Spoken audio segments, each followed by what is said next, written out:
بسم اللہ الرحمن الرحیم۔ معزز ناظرین، السلام علیکم ورحمۃ اللہ وبرکاتہ۔ ناظرین، آج کی اس ویڈیو میں ہم آپ کو بتانے جا رہے ہیں کہ اصحاب کہف کون تھے، ان کی تعداد کتنی تھی، وہ کتنا عرصے تک سوتے رہے اور ان کے کیا کیا نام تھے۔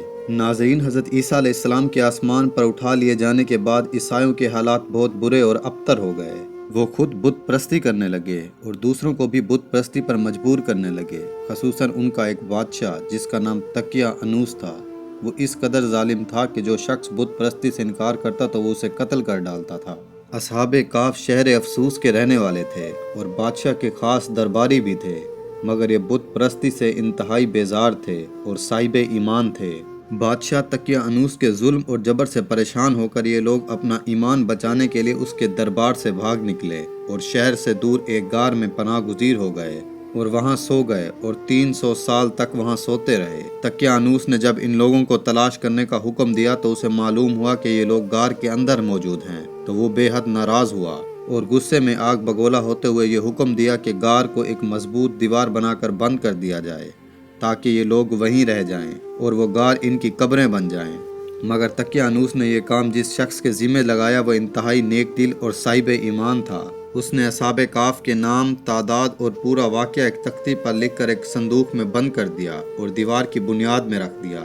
اسی طرح ایک تختی شاہی خزانے میں بھی جمع کرا دی۔ ناظرین، کچھ عرصے کے بعد تقیہ انوس مر گیا اور سلطنتیں بدلتی رہیں، یہاں تک کہ ایک نیک دل بادشاہ جس کا نام بدروس تھا تخت نشین ہوا، جس نے 68 سال تک شان و شوکت کے ساتھ حکمرانی کی۔ اس کے دور میں مذہبی فرقہ بندی شروع ہو گئی اور بعض لوگ مرنے کے بعد اٹھنے اور قیامت کا انکار کرنے لگے۔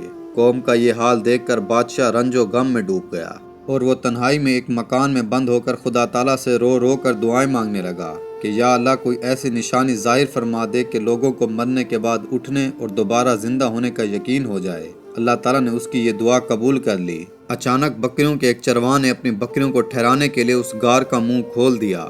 دیوار گرتے ہی لوگوں پر ایسی ہیبت طاری ہوئی کہ دیوار گرانے والے وہاں سے تیزی کے ساتھ بھاگ گئے اور اصحاب کہف بحکم الہی اپنی نیند سے بیدار ہو کر اٹھ کے بیٹھ گئے اور ایک دوسرے سے بات چیت کرنے لگے اور نماز بھی ادا کی۔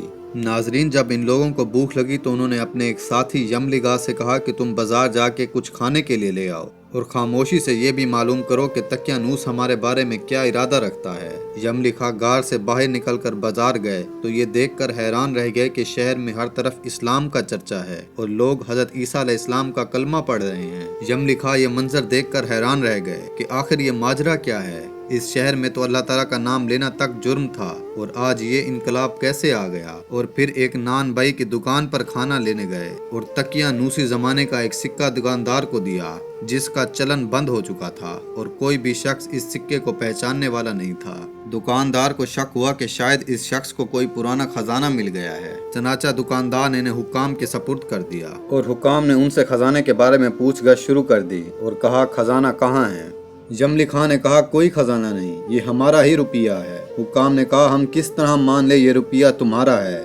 یہ سکہ 300 برس پرانا ہے اور برسوں ہو گئے اس سکے کا چلن بند ہے اور تم ابھی بھی جوان ہو، لہٰذا صاف صاف بتاؤ۔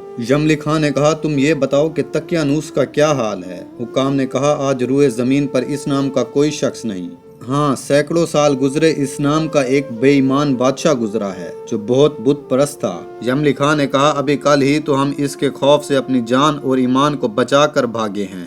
میرے ساتھی قریب ہی ایک غار میں موجود ہیں، تم لوگ میرے ساتھ چلو، میں تمہیں ان سے ملواتا ہوں۔ چنانچہ وہ حکام اور شہر کے لوگ کثیر تعداد میں اس غار کے قریب پہنچے۔